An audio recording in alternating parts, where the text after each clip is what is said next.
are used to describe our next guest, and they're also responsible for filling his shelf with a multitude of humanitarian awards. Right. Each week, he shares his message through his hit series, Walker, Texas Rangers. So will you please welcome back to the show the star and executive producer, Chuck Norris.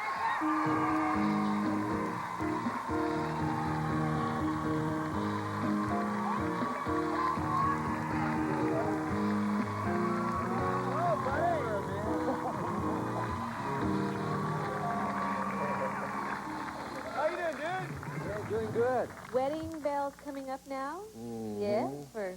Yeah, on the show, we've been doing the show 7 years, and we've been playing with this situation with Walker and Alex for forever. Yeah. And we decided that it was time to finally get hitched. But it's amazing, though, because what happens, of course, I don't want to give the story away, but it's a very dramatic type of a wedding. Well, needless to say. But is this going to be kind of like the cliffhanger that we have to wait until the next season to see what happens? No, you're not going to have a cliffhanger, actually. This settle everything. The season will end, but it ends very, very dramatically. Okay, we have a clip. We have a clip. Watch this. Actually, what I would really love is twins. Twins? Yes. Didn't I tell you they run in my family? Really? Really. A boy and a girl. Be just twins?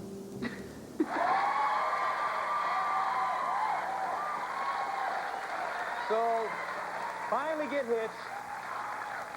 That's kind of nice. There is a, before I read this quote, though, I want to bring your mom out, and I want to read her this quote that you said about her. Will you please welcome out here Chuck Norris's mom? That's so great she's here. Wilma Knight, come on out here.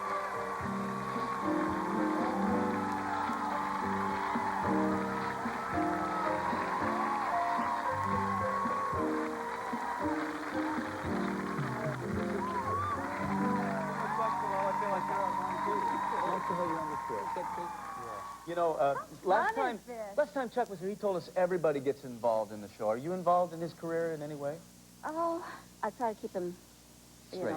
Keep him in line. Yeah, keep him in line. That's what moms do that best. That's mom's job. Mom's biggest problem is that she's everybody's mom.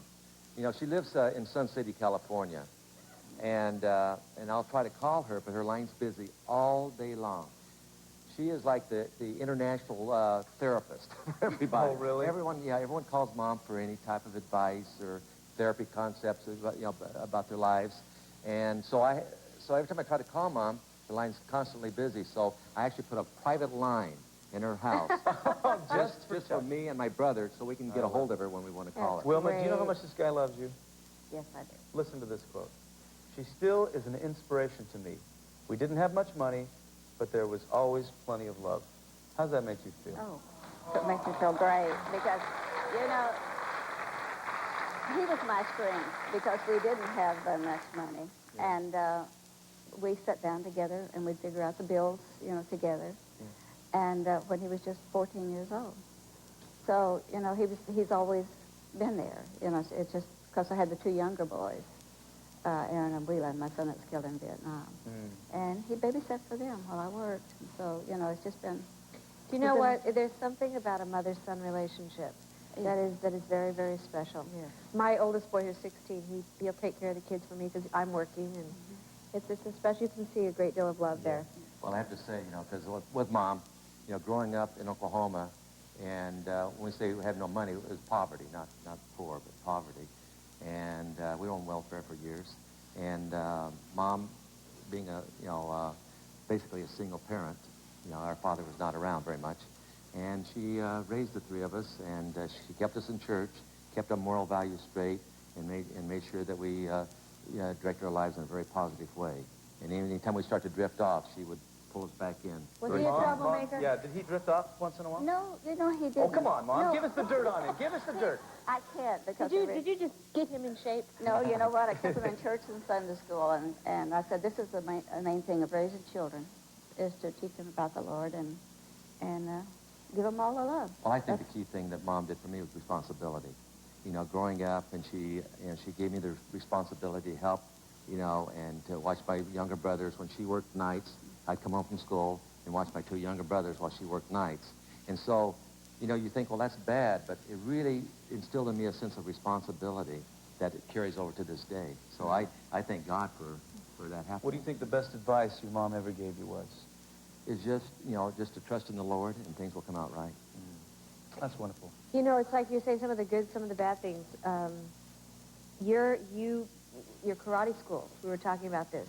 You were planning on teaching the rest of your life, and then all of a sudden everything went out from underneath you. Yeah, you know, when I was teaching Donny and Marie, you know, I had a chain of schools, and then I lost them all. I sold the schools to a big company because they wanted to go nationwide with them. And I thought, well, maybe, you know, that may be the way to go. Well, 2 years later, we're broke, lost them. And I was teaching an actor named Steve McQueen, and he's the one that encouraged me to pursue an acting career, and fortunately it worked out. But I do a lot of lecturing to young people, and I say, you know, and I tell them my story about losing all my schools, and my whole life I felt was going to be teaching the martial arts forever. And that didn't happen, and that door closed. But what happened was a bigger door of opportunity opened, and I'm still doing the martial arts that I love doing, but I'm making a lot more money doing Well, it. we're glad you went into acting, and glad you're doing very well. Yes. And it's so nice to have you here. Wilma, or can I call you Mom?